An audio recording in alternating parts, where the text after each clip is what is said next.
A gummy vitamin manufacturer in Pennsylvania was having some difficulty staying compliant with food grade requirements in their maintenance support area.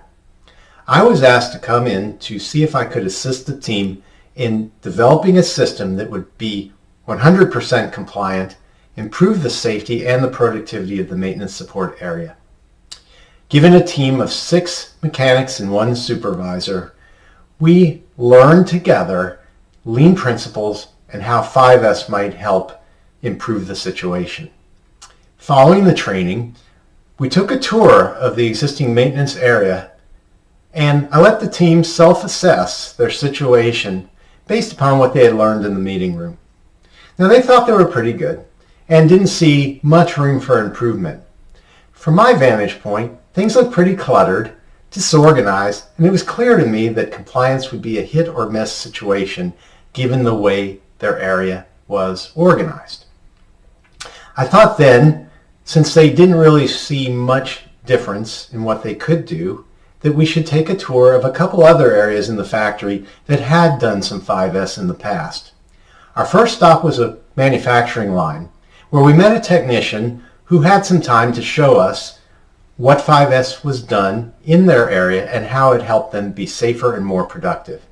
He did a real nice job showing and explaining how 5S was making work safer and simpler for the people in the area. After some nice questions between the team and the technician, we walked away and talked about what we saw. Most of the feedback from the team was, well, it looks pretty nice, but we don't really see how it would apply to us. After all, it's a production line, not a maintenance area.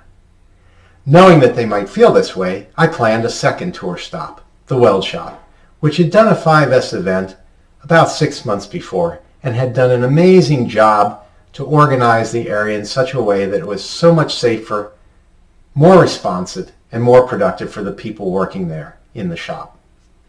Jimmy was the team leader, and I was hoping I would find him in the shop when we got there. Luckily, there was Jimmy as we walked into the weld shop.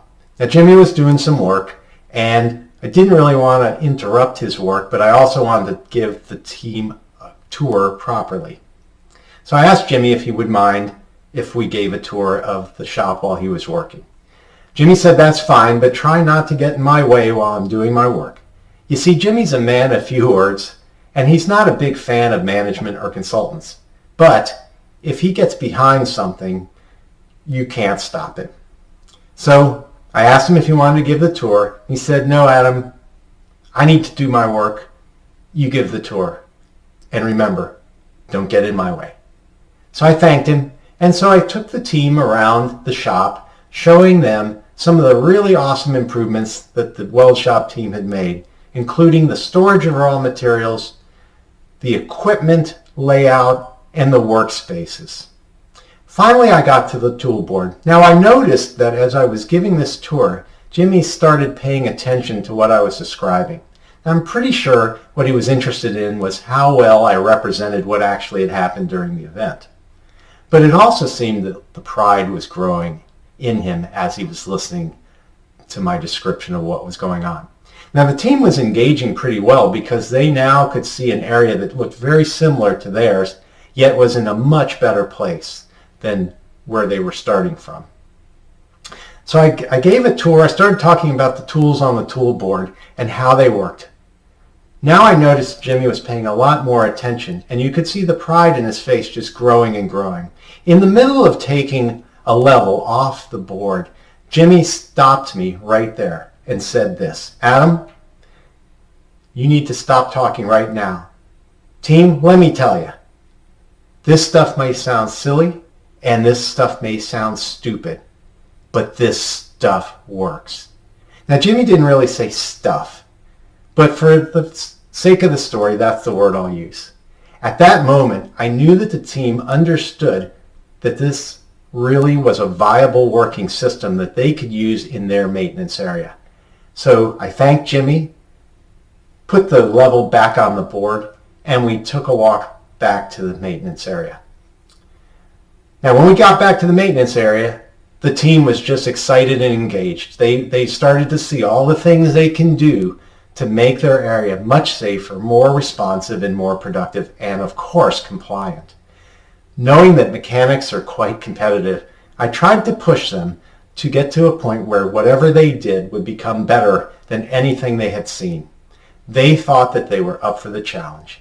And by the end of the week, the space was beautiful, organized, safe, uncluttered, and almost impossible to be non-compliant.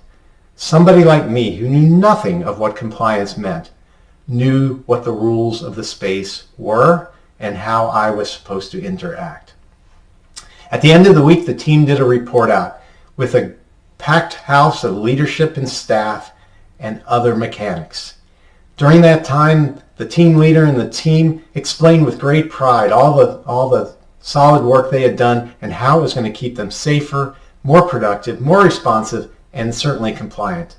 At the last bit of the report out, the team leader compelled the leadership team to support them in their efforts to sustain this incredible work.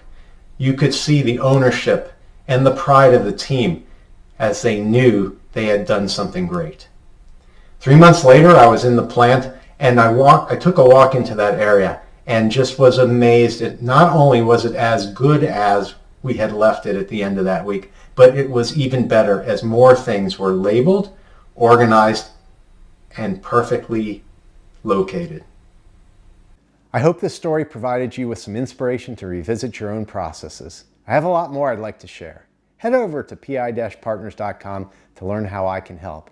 And check back from time to time for more Kaizen stories.